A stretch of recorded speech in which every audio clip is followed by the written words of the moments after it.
KUHS, The Stream, and this is the Weekend Boost. I am your host, Paul Lane, and the author of The Caregiver's Handbook, a self-help love story. Guys, Happy New Year. Happy New Year to you all. I hope you guys had a good holiday. I hope you're all ready to get up and go today. I hope you're all aware that our illegitimate president, in my own opinion, our illegitimate president made an illegitimate attack on a foreign and sovereign nation and kidnapped their president. Kidnapped their president and his wife. That's the American way, ain't it?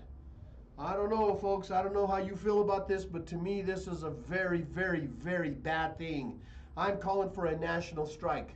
You know, I've been on strike for over a year. I've been on strike for a long time, and I will continue my strike. And I'm asking you to join me. Don't go to work tomorrow. Don't go to work on Monday. Don't participate in this economy. Buy gas if you got to buy gas, but don't go to any restaurants, especially not chain restaurants. Don't go to any big box stores. Keep your money. You know what? Desperate times call for desperate measures. We are in desperate times, my friends. Good morning, all. And to my Trump-supporting friends, Heil Hitler, I know you guys are in a cult. Sorry, that's the way I feel. That's as I call them as I see them. Heil Hitler. You know, I support CALMA. CALMA, Colorado Alliance for Latino Mentors and Authors, put together an anthology. It's been a whole year now. Ramas y Raíces. It's a wonderful collection of short stories, poems, and essays that is guaranteed to lighten your day, to make you smile, to give you some memories of your own childhood. Get a copy of that book in your hands today. Reach out to us at the station. We'd love to share. We'd love to, get a book out to you. More than ever, ever, ever, right now, this book is relevant. Ariana Hamilton wrote, "How to Overthrow the Government." We need this. We need change now. We're in trouble, man.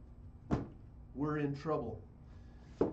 Today, when I woke up and I heard that we had attacked a sovereign foreign nation and kidnapped the president and his wife, I was reminded of a book I read some time ago. I haven't read the whole book, but I've read through it. The Jakarta Method. You know something? This is exactly what America has been doing since 1947 and has done many, many times before. America has overthrown at least a dozen foreign countries. And this president in the last 12 months has attacked 4 Middle Eastern countries, 2 African countries. He's attacked Venezuela, a sovereign country. He's killed over 100 people without evidence, without due process, killed them, murdered them. And when he didn't kill them all, he sent a second explosion to kill them. But they've solved that because now they're using bigger explosives, so they don't have to second tap. That's the President of the United States. So, off to a rough note. Guys, you know that I don't like this president. I don't call him president yet. I will never call him president. That's his title, but I will never respect or recognize him. He's a chicken hawk, draft-dodging coward. He has diapers. He's never been to service. He's never been to war. And yet he's starting wars with other countries. And then he has an alcoholic, hand me another one, hangover Pete Hegseth, the Secretary of War, running our country. If you have a son or daughter, if you're considering joining the military, I implore you, reconsider today, because this country is now taking away veterans' benefits. They're terminating veterans' employees. They're terminating veterans' hospital employees, doctors, and all levels of employment because they don't support that diaper-wearing pedophile. You know what? The files are coming out, and the files are getting thick, and now we're finding out there's a new New York Times article that completely and directly implicates, the orange dude more. I hate that man. I despise that man. I don't care if it's illegal to call him bad names. Call me that. Antifa means anti-fascist. He's making Antifa illegal. I am Antifa. You should be Antifa too. And if you're not, well, I'm going to leave that at that. Guys, You know, the slogan on my show has always been, everyone's looking for a hero, if you can't find one, be one. I picked this up at the secondhand store some time ago and I really like it. Be your own hero. America needs heroes. Your children need heroes. Your grandchildren need heroes. Your husband needs heroes. Your spouse and your wife needs heroes. The person you look at in the mirror needs to see a hero standing up and looking back at them. And if you can't be the hero, find someone who can. Latch onto them. Learn from them. Help them. Support them. Because they have a cause. And make that cause, or make your cause, a meaningful one. Happy birthday to my wife, Dorothy D. Ruby. Happy birthday, baby. She's like, what, 55 years old? I don't know, something like that. Anyway, Dee, happy birthday. I love you. Been together 6 years, been married 3. Happy birthday. I love you, Dee. Today we're going to change gears a little bit. We're going to do something a little bit different.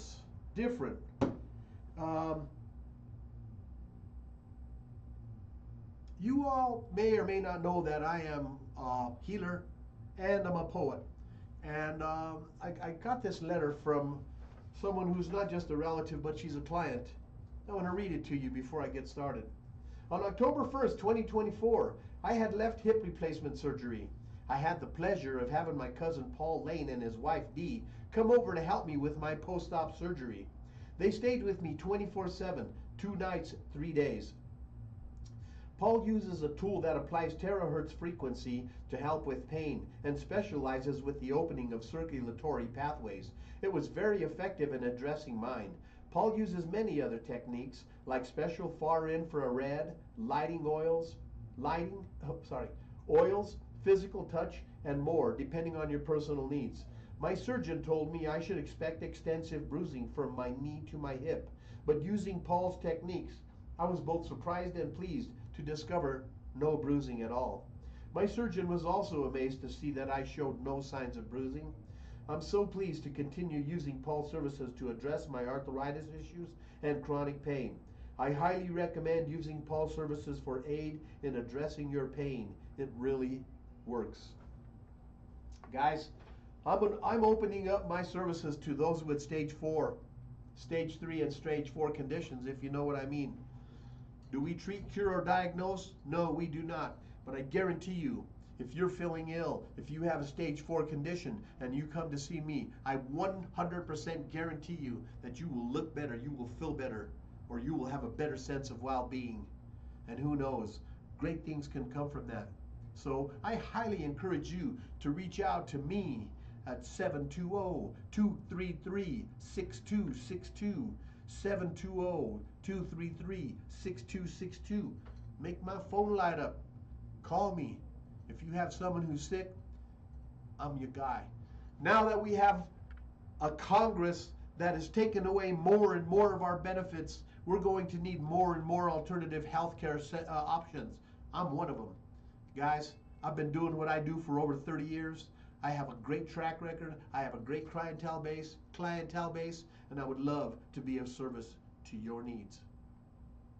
So, as I said, we're going to change gears a little bit.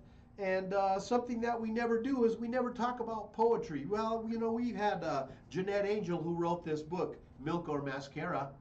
And this is a wonderful poetry book. Jeanette has been a guest on the show, and she's become a friend of my wife, Dee, and me. And so make sure that if you have a busy day, if you have stress going on, that you take some time for yourself. Take some time to address your stress. Take some time to read, write, or enjoy some poetry. Poetry is really a wonderful thing. And if you're a guy who thinks that poetry is not for you, well, maybe you should try it. Maybe after today, maybe you'll feel a little different. Because today I have a whole collection of poems. Just to kind of give you an idea, these are the sections, the titles of my poetry. I have weather poems, victory poems, universe poems, poems through another eyes, sad love, prayer poems, political poems, love poems, introspection poems, gratitude poems, death poems, caretaker poems, and ancestor poems. So today, I'm going to read some poetry to you. And hopefully you'll stick with us and hopefully you'll enjoy this. And so I'm going to start off with some real emotional stuff. This is called Anger and Hate. On earth, there's a mixture of anger and hate. It tastes like a poison and bites like a snake. It spreads like a virus on a man and his seed. Their hearts full of bitterness, envy, and greed. But God took a mixture of hope and of love and sent it with angels from heaven above. His spirit so powerful, awesome, and strong, he showed unto man all his rights and his wrongs. God opened his eyes and he softened his heart with love and forgiveness, not fiery darts. God made his heart pure and he changed the man's fate. He lifted the man from his anger and hate. I thought that was so apropos for today because I find myself so angry with things the way they are in this country.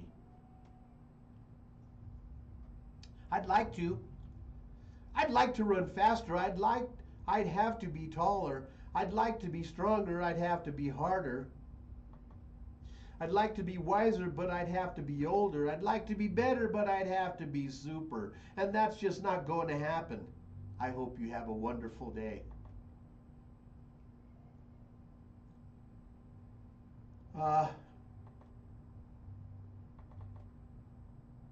Indian Summer. Ooh, man, here's a good one. I like to write poetry through the eyes of another.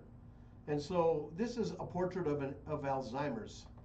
And I know that we all have a loved one who has either got dementia or Alzheimer's. I lost my brother Tom here just 5 years ago, to dementia. So this is something that hits very close to home. A man sat in his chair wondering why he was there. He didn't recognize his wife and didn't seem to care. His memory was failing him and he couldn't seem to see. He couldn't recollect his past. It wouldn't set him free. The illness that he had was cruel and never let him know how it had stolen who he was and made his thinking slow. It angered him and frightened him and left the man confused. Poor old forgetful man, his memories refused.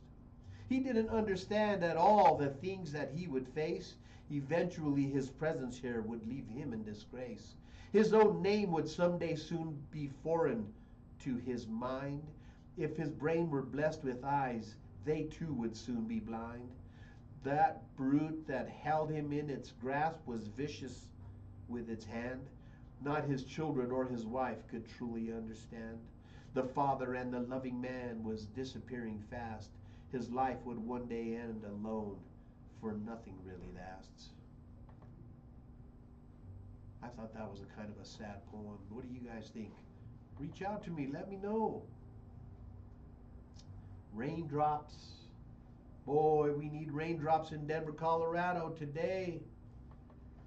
I once caught raindrops on my tongue in years gone by when I was young, before the skies were filled with sprays and plastic filled our waterways.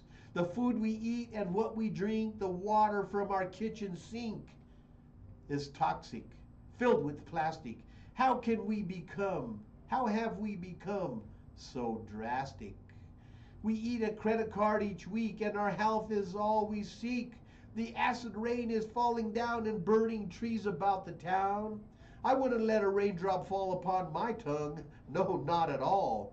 The earth will show it cannot last. It's getting worse and changing fast.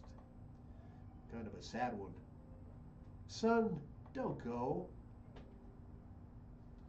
Sun, don't go. Please stay and shine. Just give me a little bit more time. Don't give way to darkened skies. Dry the tears that fill my eyes. Please don't let the sadness come. Let my day be filled with fun. Sun, will you please stay with me? Let your brightness enter me.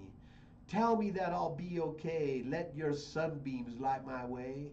Gentle rays upon my face. Take me to that special place. Sun, don't go. Please stay and shine. Tell me that I'm doing fine. I can always count on you when I'm feeling sad and blue.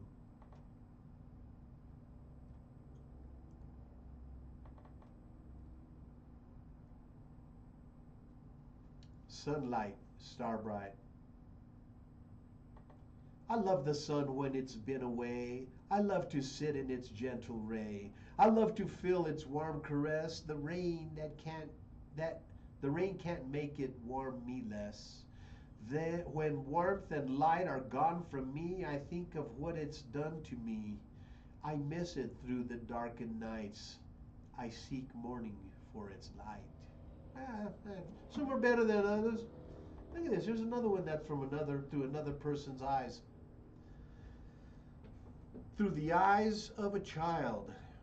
Mom, said the boy, please don't go away. Stay with me. Stay with me. Let's go out and play. Why did you die? Is there something I did?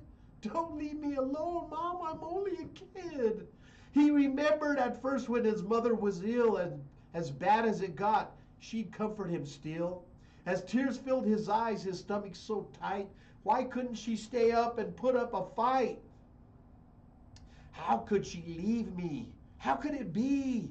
A mother like mine would devastate me. Her face looked so thin as she lay in her bed. A boy shouldn't have to see his mom dead. And so he moved on with doubt and with fear, never allowing anyone near, not sure where he'd go, should go or should do. You see, his father abandoned him too. How could he trust another adult, even though it wasn't their fault? The hurt made the boy feel compassion sincere. Now he's a man and hold his son dear.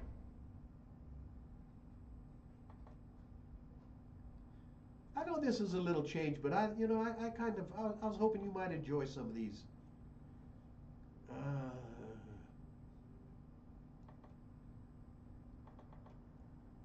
Well,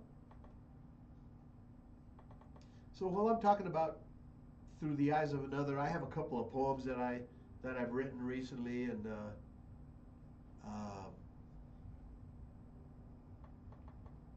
I'm going to go ahead and read them. And these are for someone who just lost a spouse. I never look back. You know that I'm a feminist, and you know that I don't believe in men doing the things that we see men do to women in this world, and I'm not happy about it, and I don't support it. And so this woman just lost her husband recently, and this is the poem I wrote for her. My duties are done. I fought the good fight. I stood by his side. He thanked me with spite. I honored the man. I lifted him up. I made him fresh coffee. He dumped out the cup. Then one day he coughed and fell to the ground. The doctor said in his chest, cancer had been found. The tumor was small and could be controlled, but he was too proud and couldn't be told. I gave him a smile. He gave me a frown. I lifted him up. He just put me down. I put up with this shit till I could take it no more. I told him goodbye, and I walked out that door. Then I wrote another one for her. Till death do us part. Isabel, this is for you. As a child I dreamed of the man I would love, his mighty strong hands, his velvety glove.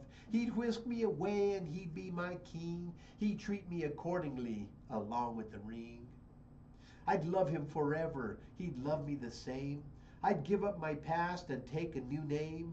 I'd brag to my friends of all the kind things he did, and I'd only be his since I was a kid.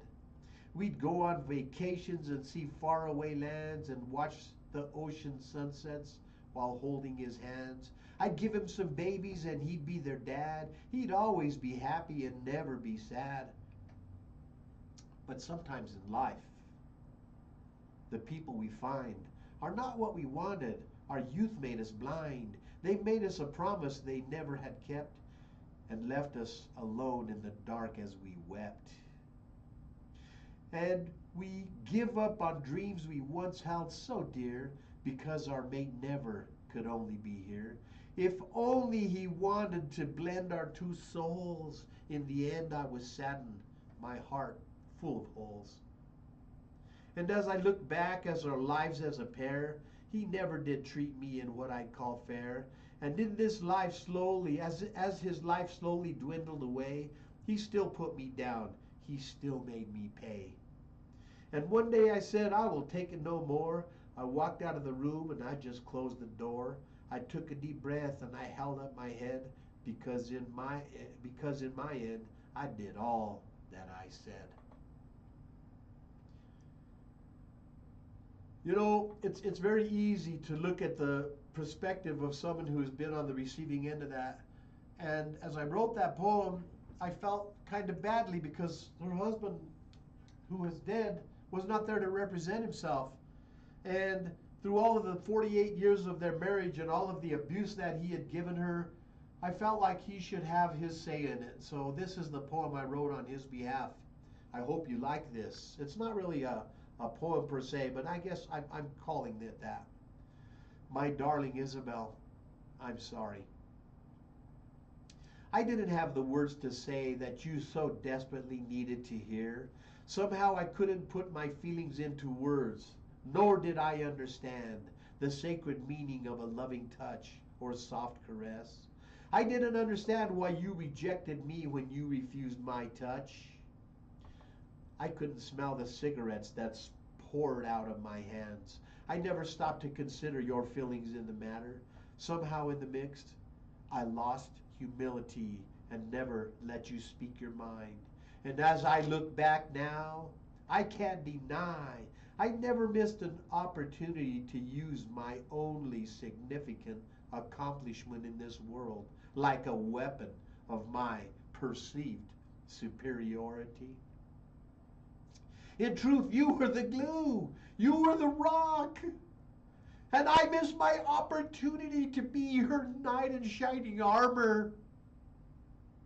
But rest assured, my sweet gal, I always loved you, even though I wasn't quite able to say it or show it. Thank you for all these 48 years. You never left my side or made me miss a meal.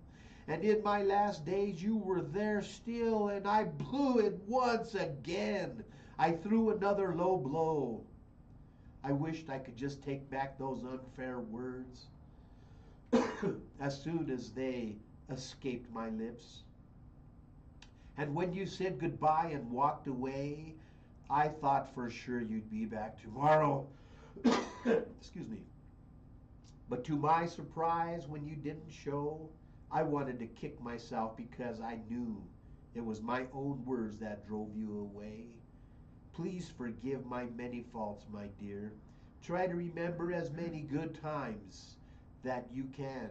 Remember my smile, because now that I am gone, I can truly look back and say, I married a princess. But I just wasn't able to see her as the queen she really is. Thank you, Isabel, for being that queen and staying ever so faithfully by my side. I will always love you, and I promise to watch over you and cheer you on from afar. Move on and know that the words "till death do us part" have been faithfully completed. You will start a new life this day, and I have finished mine. Remember, live every day as if it will be your last. Smile, because the world is yours.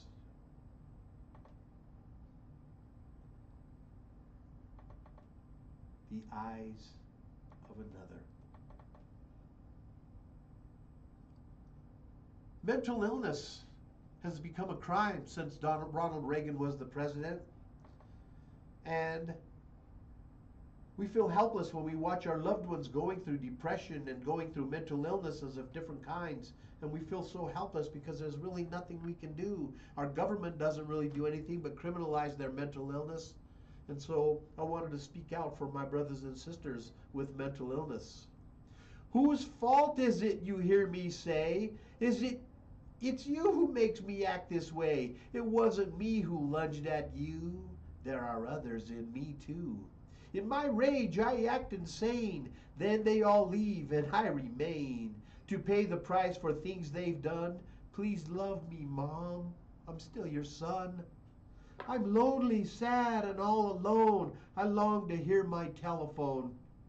Just call and tell me that you care. No one calls me. They don't dare. They've seen the other folks in me. They know how dangerous we can be. So loneliness is my best friend. And here I'll wait until the end. No one knows the pain. I dedicate this poem to Holly Arnold, who lost her husband Bill to cancer several years back. She has been a tremendous help to me since I met her, and I value her friendship greatly. This was way back in 2009, but I wrote this poem for her, and I thought it was very, very appropriate. To you and me, that Saturday was just another day. To her, she lost her husband, her lover, and her way. You see, the cancer had him. It took his precious life and left her all alone then, his lover and his wife. He would have never left her. He would have never said goodbye. He loved his precious woman. He'd have never made her cry. She held him oh so tightly in the illness as the illness took its toll. She had just one comfort, that God would take his soul. Soon her husband left her, her life an empty shell. No one knew the sadness that only she could tell. Her heart was left in tatters, her spirit left in pain. No matter what the weather, to her it felt like rain. So soon she began her new life in solitude alone. At times she longed to listen to the ringing of her phone. A strong and stable woman, she did all that she could, but loneliness was stronger than she ever thought it would. She held her head up high and lived just day by day and asked her heavenly Father to help her find her way. He comforted her spirit and calmed her troubled soul. He sheltered this poor woman from the devastating toll. Now she's a little stronger and better and more wise. She's actually quite stronger than she ever realized. And her Father up in heaven is doing what he said. Her husband is in heaven. He's alive and he's not dead. So pray for this young woman to be able to be strong. She never thought this heartbreak would one day came along. It could be you the next time who sits and mourns in grief, who asks her Lord and Savior for strength in your belief. Holly, I hope you're doing well. The dread of cancer. Did you know that 1 out of 4 Americans will get cancer in their lifetime? That's why I wrote the book, The Caregiver's Handbook. You have a 50% chance of being in long-term care one time at some point in your life. Cancer is really becoming prevalent in our society to a point where even our young men and women are afraid of it. Colon cancer has become one of the leading causes of death for people under 40. Can you believe it? Well, the dread of cancer. The doctor said the cancer's back. I feel it spreading fast.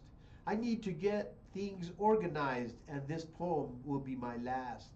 It first started in my lung and now it's in my brain. How did my life become so dark? This illness is insane. I'm afraid and I'm confused. I'm angry. I'm so ill. I've even bargained, yes, I begged with each little poison pill. I can't believe the way I feel. I was once strong and brave, and now my skinny shoulders slump. I'll soon rest in my grave. I've prayed and cried and screamed out loud. I've trembled in my bed. My guts are turning inside out. My eyes are turning red. And now I sit in fear and pain. I feel like I might soon die. As my children gather round, they all try not to cry. I spend every waking moment in the presence of my wife. I cannot simply bear to think I'll soon lose my life.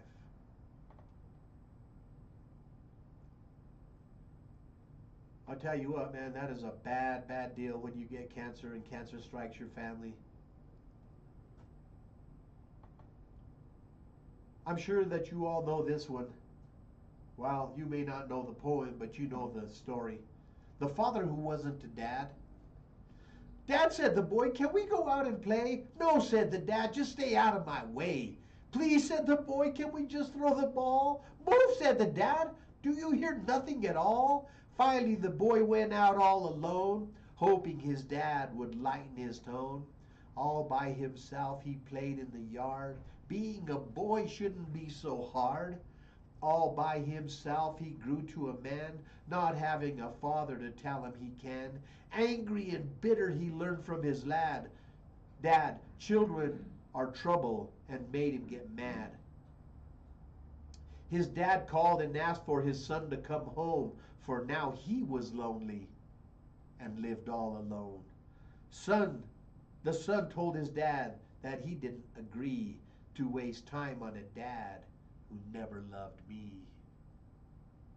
It's coming. You better love on your children like it's the last day, because guess what? One day, the breath you take will be your last.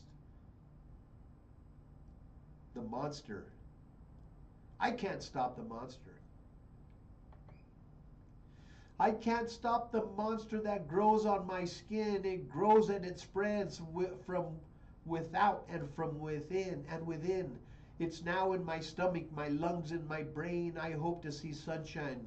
I only see rain. The doctors say I only have 6 months left to live. What can I say to my kids? I'm sorry. The doctors say I only have 6 months left of life.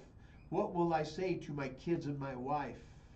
I can't let them down. There's so much to do. I'm fighting to live and show strength to them too.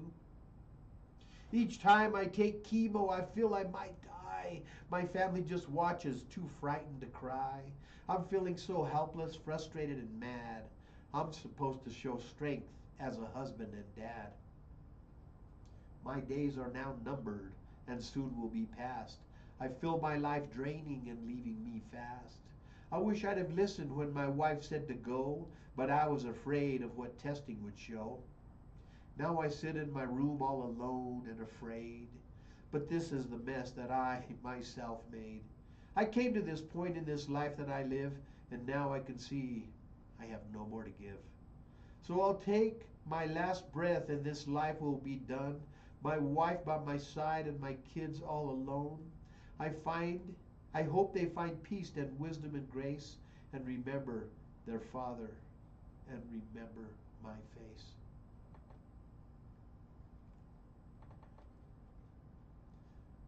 I think it's really good to put yourself in the shoes of another, especially when it comes to poetry, because as you're writing, it really gives you compassion and understanding and a little empathy that you may not have had before. This is one that I wrote because I saw myself in the shoes of this child through 16-year-old eyes. How could he have done this? My heart is unsure. For him I wanted to keep myself pure. How can I love him after he strayed? First disrespected, now I've been played. How could I keep him? I did my best. I think I could die from this pain in my chest. He said he loved me. He said he would. He always would. He would give me the best that he could. I'm only 16, and to be honest and true, I don't have an idea what I should do. I called and emailed, I texted and cried. Why should I want him? He constantly lied. I'm not here to wonder. I can't do that. Why can't he see that I'm better than that? He'll never learn it. He'll never see. His broken promises devastate me. I'm only 16. It just came to me. I could live to be 103. This is the truth, and you can't disagree. I'll soon forget why you couldn't have me. You guys, you're better than you think you are. You're better than you think you are.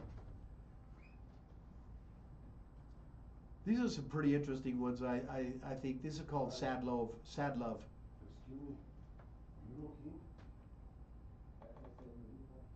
Alone in a crowded room.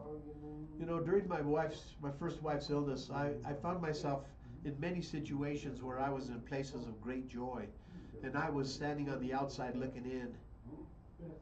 And so this poem came to me, and I thought you might feel the emotion in it. I once sat in a crowded room with people all around, a group of people to my right, a plethora of sound. A mother with rambunctious kids, a man was deep in thought. A group of children laughed and played, they wrestled and they fought. There was an old man looking round, his loneliness was clear. It seemed he longed to have a friend that couldn't have eased his fear. I was feeling quite the same, I had no friend or mate. My wife had died so long ago, for now I shared his fate. My loneliness and solitude are like a banner worn, both evident to hear me talk. You know my heart is torn. For now I live this life alone, or so I would assume. There is no peace for me within this crowded room.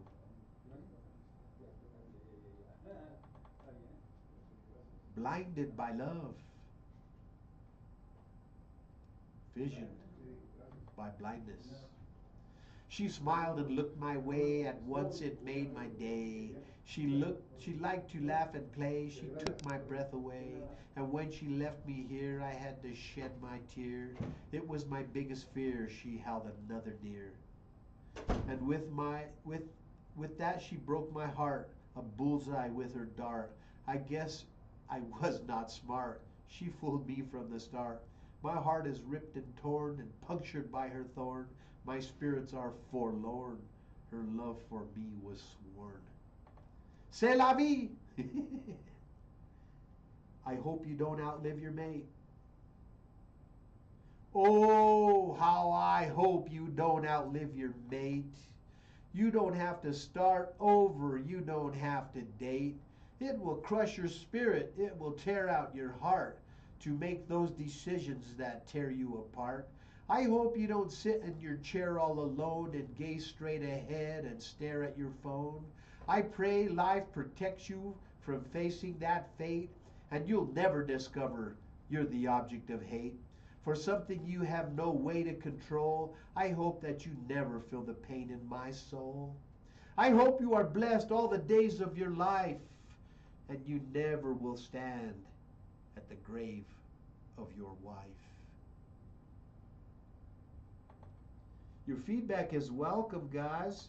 Got any comments? Send them in here. This is a poem I wrote after I lost my first wife.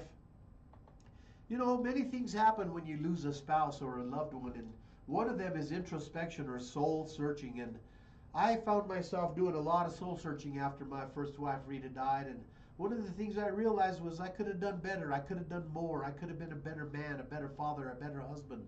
I could have done more in so many ways. I talked about it on my last show. Instead of doing one thing 100% better, do 100 things 1% better. This poem is such a poem to move, I hope, move in you. If I could do it again, it's called I'd Have Gotten More Kisses. By the way, you can find this in my book, The Caregiver's Handbook. If I could do it again, I'd have gotten more kisses, more holding hands, I'd do more of the dishes, more intimate dinners and heart-to-heart talks, more mushy love letters. I'd have taken more walks. I'd do much more laughing, I'd do less complaining, more quiet times, I'd go out when it's raining. I'd have pampered her more and looked in her eyes, I'd have cooked her more dinners and baked her more pies. More intimate talks, more walks in the park, more romps in the hay and love after dark. Now the past is behind me. I can't change it at all. I'll do better next time if love ever calls. So don't waste a minute in this life that you live. The day that it ends, you'll have no more to give.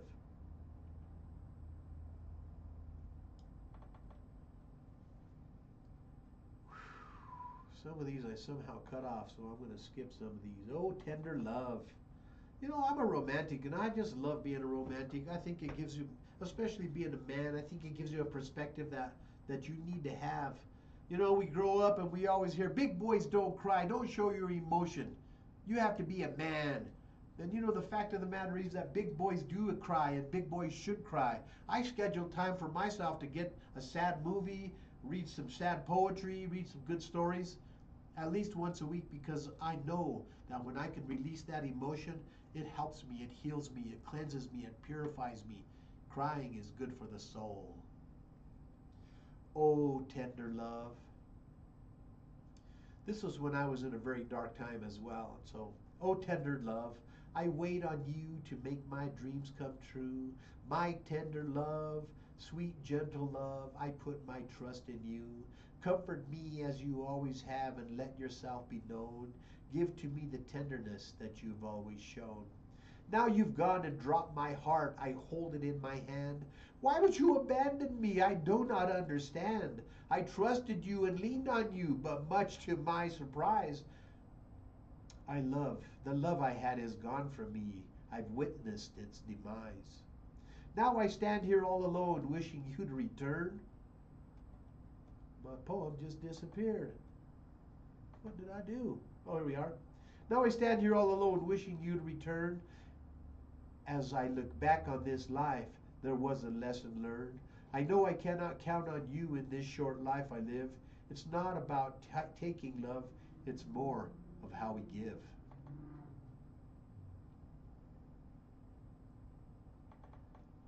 Oh man, I got some lonely poems here, guys. Here's another one. Oh, before I move on, guys, if you're just joining us, you're watching KUHS The Stream. This is the Weekend Boost, and I am your host, Paul Lane. Today we're changing it up a little bit. I'm sharing some poetry that I have with you. I thought that you might enjoy this, maybe lighten up your day. I know some of these are some depressing poems. I'm going to get this last one. I'm going to move on to some more, little bit more lively ones. There was a man who had a wife. They always had a happy life. He thought the world was safe and sound until one day it turned around. He got the news his wife was ill, the cancer in her brain would kill. Hurt and sad in unbelief, stricken down and filled with grief. He did his best to help his mate. For her, he didn't hesitate. He never left her side. He never left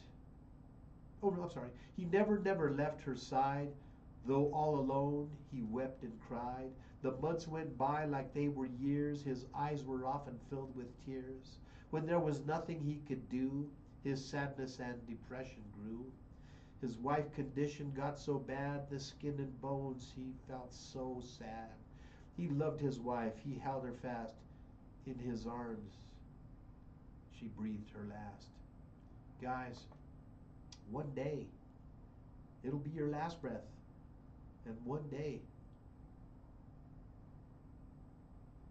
you'll have no more breaths to breathe. Enjoy this day. Love all of those you love. Love them unconditionally. Darn it, I got to read you two more, guys, from this section. I thought I'd grow old with you. I thought for sure I'd grow old with you, have grandkids galore and never be blue. We'd see the world, I'd hold your hand. We'd wear out beds and play in the sand. I'd comfort you when you were sad. You'd calm me down when I got mad. We'd never cry and not regret. The hardest times we'd soon forget. We'd watch our kids as they grow old. Their precious love would be like gold. Our hopes were big, our visions too. They changed one day for me and you. God came and said it's time to change. Our lives he came and rearranged. And all our plans, our hopes and dreams were taken away, or so it seems. We never dreamed things would turn out this way. Now I sit alone in this house each day. I sleep in our bed, though I toss and I turn. There have been brutal and hard lessons learned. The thing we forget when we're growing old is that day. The gift that we should unfold is not in tomorrow that we find our success. The gift is today, nothing more, nothing less. So hug your man, your woman, your mate. Don't let your heart be burdened with hate. Don't be so angry, so petty, so mean. The end comes swiftly, stealth and unseen. It all ends so sudden you'd never expect. Death's angel to come, our lives to collect. In the midst of our joy, our plans, and our life, he takes them away, leaving sorrow and strife. I wish I could say this poem ends with a smile, that we were all happy or that we'd be in a while. But it isn't so simple, it isn't so plain. We live out our lives in both sunshine and rain. This last one in this section I want to read was really something after I lost my brother Johnny. I wrote this way back in 1991, so I don't know, maybe my poems are all corny, but here it goes. John, it seems like it's forever since we got that dreaded call on that hot July the 7th when you said goodbye to all. I believe you knew your family was in prayer by your side, and you knew our hearts were shattered when they told us you had died. Are you dancing in the clouds? Are you walking on thin air? Do you still look quite the same? Did you get that same old hair? Does it rain there? Does it snow? Do you ever have to eat? Do the angels sing you music? Do you have wings or simply feet? Do you keep your same old body? Is it healthy, young, and strong? Do you have to keep on breathing? Is there still a right and wrong? How I wish that you could tell me what it's like at heaven's door. Is it made of pearls and emerald? Is there gold laid in the floors? John, I know that I won't see you on this earth while I'm alive, but I know where I will find you when it's my time to arrive. Though I'm in no hurry for my departure from this place, of one thing I am certain, on you, God shed his grace. Johnny, I miss you. I think about you all the time, brother.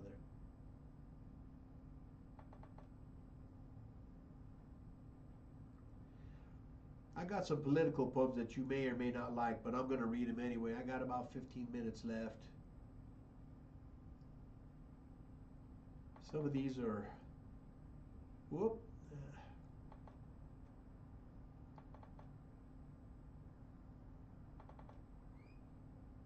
You may not like this one, guys, so bear with me. I'm going to have to read it anyway. Disgraced and impeached. Scandalous, greedy, perverted, and vile, deceiving his fans with a nod and a smile. He worshipped our enemies. He sold them the keys. He lied to the country and spread his disease.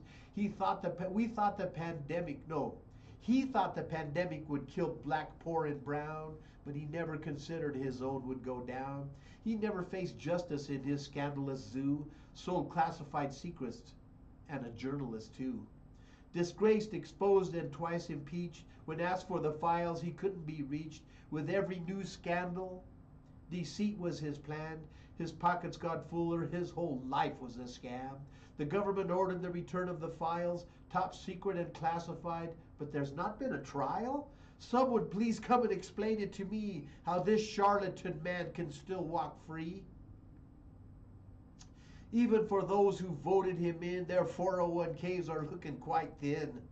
In just 90 days, he's wasted no time. He deleted due process, and that is a crime. Constitutional crisis, the journalist said, but he never responded. Is democracy dead? Manipulate markets and insider trades, and leaders do nothing while democracy fades. Will he declare martial law? Will he be locked away? Or will another pandemic bring peril our way? Our leadership wavers, his leadership lies. Is this the day our democracy dies? I know that's a tough one.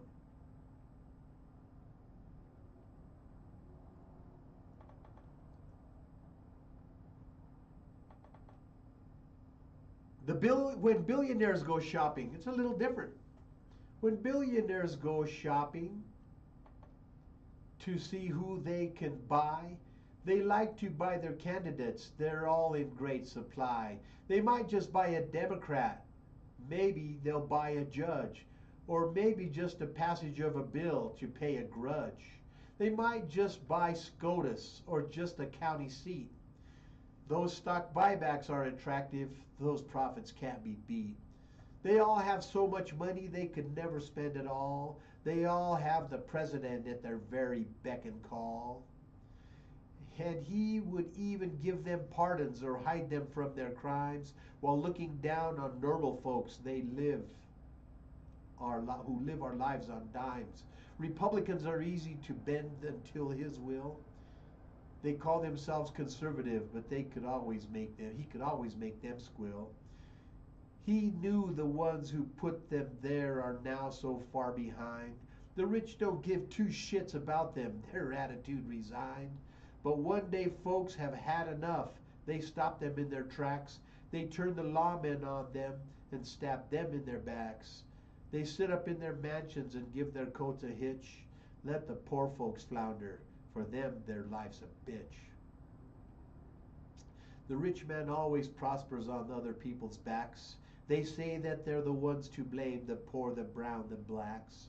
I believe one day we'll ponder the nature of their ways, though they may never see the evil game they play.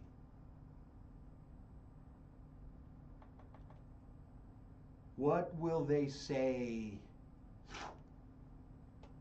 100 years from now, what will they say? That the world agreed to throw a population away? Will they tell stories of genocide, ethnic cleansing, or worse? What did those people do to deserve such an awful curse?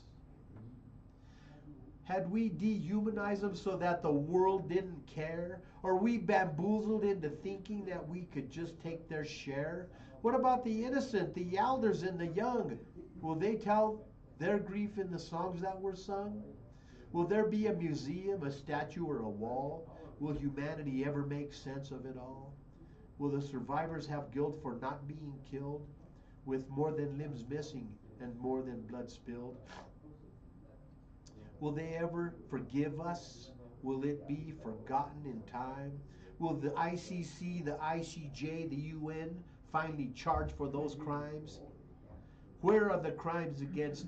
Were they crimes against humanity, ethnic cleansing, and hate? The evil we saw was just not up for debate. Will the Palestinians ever be able to heal? If you don't take time to look, then you won't have to feel.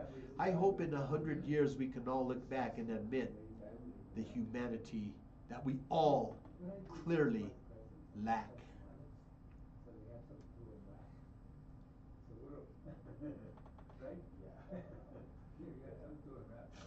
Yo soy Chicano. It was just another day for me, a boy of 9 or 10.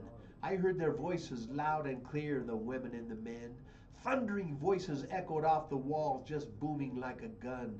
From blocks away, I could hear the many voices sounding off as one. The crowd filled the street, solid from one side to the other. The men called everyone their sister and their brother. The conviction in their voices told me they had a vision. I had to get closer to hear their mighty mission. A man named Corky screamed, "Chicano!" and the crowd yelled, "Power!" I wanted to go and join, if only for an hour. My mother saw me standing there and said I shouldn't go. She said the people there were no one I should know. She told me I could not walk out of school, and then she shouted loud, "Don't you ever let me see you running with that crowd." I couldn't help but ask her why. She said that they were bad. Those Chicanos cause us trouble. They make our people mad.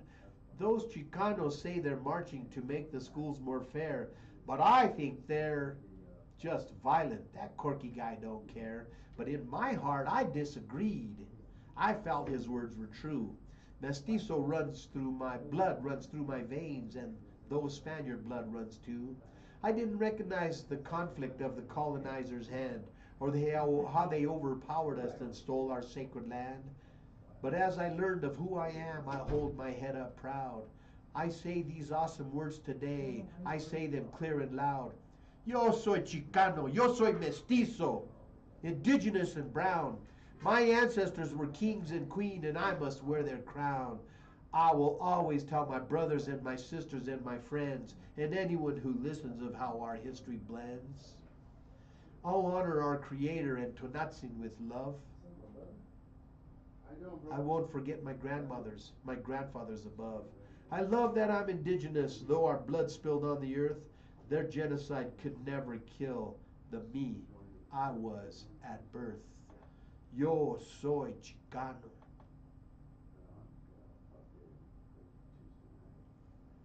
I got time for one more quick poems. I'm going to say a poem about abuelitas. Oh man, there's so many poems I want to share with you. Abuelitas, grandmothers. All my life I've never known my grandmothers by name, and though I've never met them, they know me just the same. My grandfathers were present too, and we need to hear their side, but my grandmothers were different in the wisdom they provide.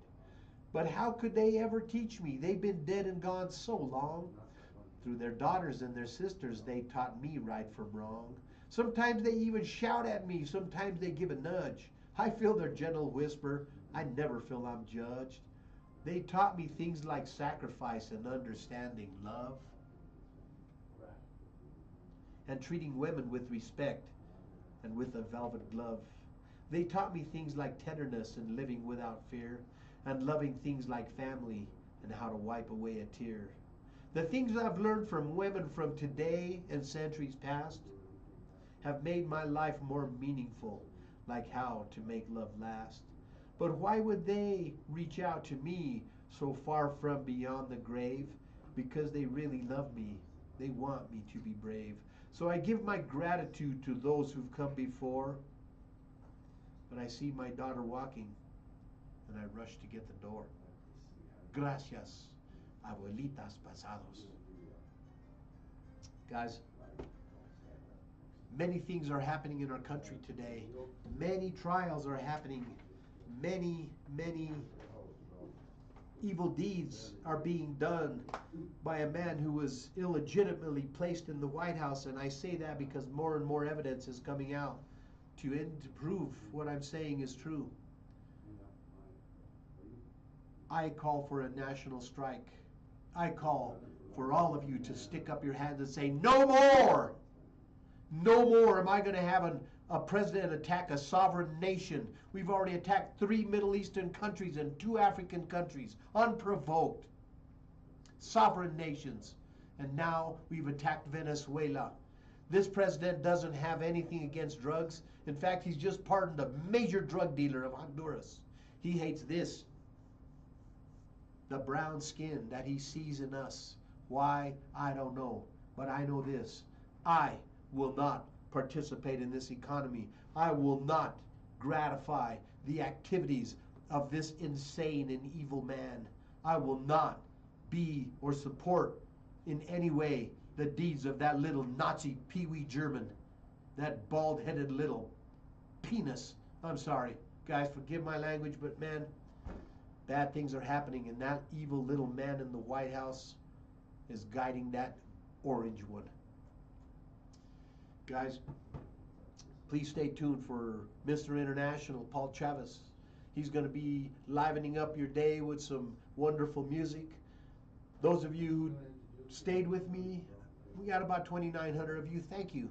I'm grateful. We had about 3,200 through the show, which is still, not bad. It's pretty hard to find guests all the time in here, but I really do my best. I hope that you've enjoyed some poetry. I hope that you smile today. I hope that you bring a smile onto the face of another. And I hope that there's a smile on your own. Live this life. Smile. Be brave. Be bold. Speak your truth. It is better to die on your feet than to live on your knees. I will not live on my knees, and I hope you won't either. This has been the Weekend Boost. I am your host, Paul Lane. This is KUHS The Stream. I will see you in 2 weeks. Be well. Happy New Year. And happy birthday, D.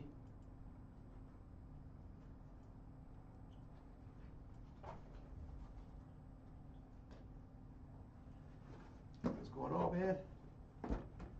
Are we off? I don't want to say that I know you, bro. I don't want to get blown away.